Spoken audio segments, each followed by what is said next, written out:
Hey, and welcome back to a brand new episode of Unblocking Your Purpose. I'm your host, Jada. Welcome back, whether you are brand new or if you are returning. I am so happy to have you here. So, as we continue in the same vein from the past couple of weeks, I wanted to touch on us as women, as moms, as wives, as all the titles, right? We started from week one talking about how we wear all the hats and we have and own all the titles.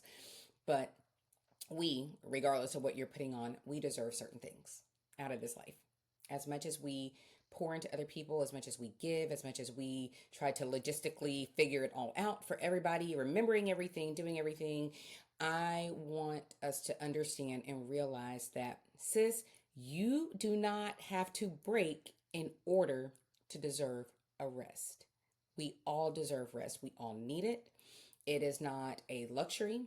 It is not something that should be a reward of some sort because you've decided that, yes, you want to be a wife or a mom or, you know, some high position at work. That doesn't mean that because you had those wishes and desires and prayers that they were answered, it doesn't mean that you don't deserve to still be who you are, be whose you are, live in your calling, live in your purpose, do things that makes you you. And for goodness sake, it doesn't mean that you have to do all this broke down and tired and just barely surviving. That is not what we are here to do. So I wanted to just really come in here today or this week and encourage you to take a rest. And not feel guilty about it, right? I think that's the thing. We feel that if we do this, we're not doing this, so that must mean that we're failing at something. And the only thing is, if we are not giving ourselves the proper rest that we need, we will end up failing everybody. All right. So, not that you need my permission. I've said that before. I will probably say it again. I will say it again. You don't need my permission, but if you felt like you did, girl, you got permission. It is time for you to take a much deserved and probably needed rest. It's okay.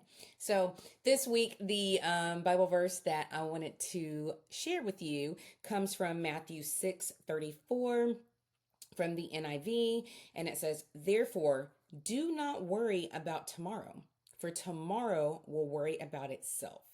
Each day has enough trouble of its own." So I don't know if you're like me. Like I said last week, you ain't got to raise your hand.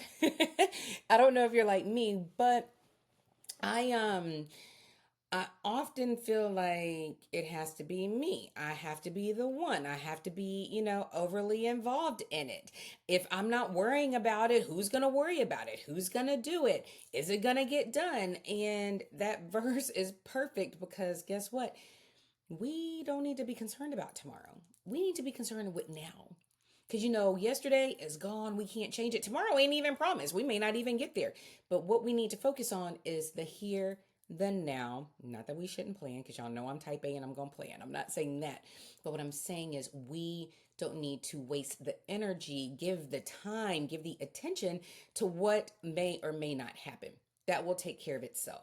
And I feel that in a lot of times and in a lot of ways, especially for me, I'll speak for me as a wife, a mom. I do still work. I feel like I want to be a really good friend. I feel like I want to live in this purpose that God has given me. So I want to pour, into whoever comes in my life. I feel like I'm always going. And I even have friends all the time. It's like, girl, you got 3 kids. I don't know how you're doing this. And I think it's because I have, and I'm continue to learn how to take breaks, how to rest. And rest doesn't necessarily mean sleep. Okay, we agree with that. It doesn't necessarily mean that you're sleeping to rest, but rest looks like different, it looks different for different people. But I have found ways in which to do that. Now, I had posted something on TikTok or something a while back, and it was basically saying no is a word and a sentence. I had to tell my kids that, and I have to remind them. Like, I don't have to explain everything to you all the time. Sometimes the answer is no, and that's it. That's all. Good night. As my friend and I say, that's it. That's all. Good night. So learning how to say no in and of itself is rest, because me saying that, me feeling comfortable in that, me being able to walk confidently in it, that takes away pressure. That takes away me trying to be busy, trying not to hurt somebody's feelings or worrying about what somebody else is going to do. No, no is a sentence. It's a word. It is what it is. And it gives me the rest. It gives me the peace to continue, to do what it is that I need to do. And there's no reason that we should feel guilty when we say no. There's no reason for you to feel guilty when you're like, okay, we have a weekend that there's nothing scheduled, so let me fill this up with something. Why? Why are we doing that? Do you do that? I used to do that. But I'm gonna tell you something. Last weekend, we didn't have anything on the schedule. Now, mind you, the week before that, we had dance every single day. And I'm talking, we started Monday night and it went through, we were at the dance studio every day through Sunday. Okay. But the weekend after that, we didn't have a lot. We had a little bit, we didn't have a lot. Then last weekend, we didn't have anything. And I had pre planned and said, hey, friend, can you help me out? Can you hang with these kids for a little bit? Because there's some things that I need to do, I want to do. Um, so is that okay? To me, rest is making sure my babies are safe. It's making sure my husband is, good to go and he's supported in what he needs to do. It means my house is good to go. It means my job is satisfied with the work that I'm giving it. And it means that I am doing the things that I've been called to do and finding the times to make that happen. And it also means that I am doing things that makes me feel good, which means I'm getting my nails done, I'm getting my hair done, I'm taking care of myself so I can show up in the way that I want to show up. Doesn't mean that I'm sitting around, laying around, but guess what? I've had moments of doing that too, and that's perfectly fine. So understand. And if this is you, just understand. You do not need to have a breakdown. You do not need to have your body shut itself down in order for you to deserve a break, right? Because we don't want to break down to have a breakthrough. We don't want to break down to get what we deserve. And that is all I wanted to say. I'm not preaching at you. I'm hoping, I'm like fired up because we need to start taking ownership of taking care of us. We know that God has us, right? And thank goodness that he does. He has us, but he has given us the abilities. He has given us, the mindset. He has given us, community. He has given us all of these resources that a lot of times we will overlook or we'll try to justify for not using it. But he's given us the tools. So why are we not using them? So think about that this week. Like, what are the things that you can do? Who can you reach out to? What does rest look like for you? What is something that you can do that will propel you to keep going? For you to be like, all right, I'm good on that. I mean, there's nights where I'm like, everybody, look, well, not my son, because I give him melatonin and he sleeps hard for 4 hours and then he's up and he's going. So, but sometimes it's like, we're going to get a good night's rest. So everybody's going to, the girls, y'all going to take a little melatonin. We're going to get some soft music. We're going to go to sleep. Everyone is good to go. And we're going down by like 7:30. Everybody's getting in the bed. That is the physical rest that I need sometimes. I'm still making sure they're taken care of, but I'm also making sure that I am taking care of me.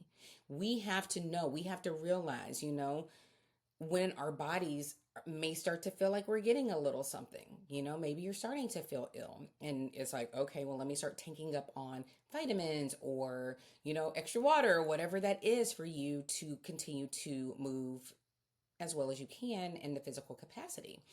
A few weeks ago, I actually went to the ER. I was not feeling well and I was going to keep pushing through. And I was like, you know what? Nope, take that time off because I am not going to be of service to my job if I'm there and I'm not feeling well. So understanding that it's also in our mind, our mindsets, right? Our emotional and our mental capacity of knowing that us taking care of ourselves does not mean that we're letting someone else down. We have to stop feeding these narratives to ourselves to think that if we are not the ones doing it, if we're not there, that things are going to crumble and fall apart. We have to understand that it is okay to say no. We have to understand that it's okay to take a physical break. It is okay to go do something that makes you feel better. I will tell you here recently, I have not worked out in a while. I was getting up at 5 in the morning and doing my little workouts, and I got away from that, and I'm starting to kind of get that bug again of like, I need to get up and do that, because I know I will feel better taking care of myself first thing, wake up, praise him, get that going, but then getting up and taking care of me so that I can continue to do the things that I need to do. So sis, please, please, please, and especially as I mentioned last week, we're moving into holidays and all the things. That's when people are really depending on you, right? So don't wait until you break, and that can even be emotionally. Holidays are hard for me. My parents have now been gone almost, it'll be 4 years this year, coming up in October for my dad and December for my mom. And they were married on Christmas Eve. And then I was married on the 22nd of December. And then I'm a New Year's Day baby. So holidays is like really special, but it's also there's moments where it's hard. So emotionally and mentally, sometimes we have to make sure that we take care of ourselves in that aspect too. Right? So, not just always the physical, but emotionally, how are you? Check in with yourself. How are you doing? If you are like me, I go see a therapist. If you're not like me, who does see a therapist and you need to see somebody, see somebody. There's nothing wrong with that. Matter of fact, it's probably going to help you. So, do the things, use the tools and the skills that God has provided for us, all those resources, to make sure that you are doing everything that you can for yourself to take a rest, take a break, do the things that will help you to keep moving for His glory, for your purpose, and for the other, the well-being of other people, because people need you. Not just your family. You never know who's looking at you, who's watching you, who you might be inspiring and you've never even spoken a word to, but through showing up how you show up. So let's do that in the most optimal way that we can. And that is by not breaking, but taking care of ourselves and taking the rest that we need and not feeling guilty. So we are in a guilt-free zone. Reach out to me if there's some more tools I can give you. Because guess what? I'm going to need it too. I'll go back and listen to this and be like, sis, you do not need to break to deserve rest. So this is for all of us. We are going to make it through this. And as always, thank you for being here. And I will see you, or I will be up in your ear next week. All right. Love you. Bye.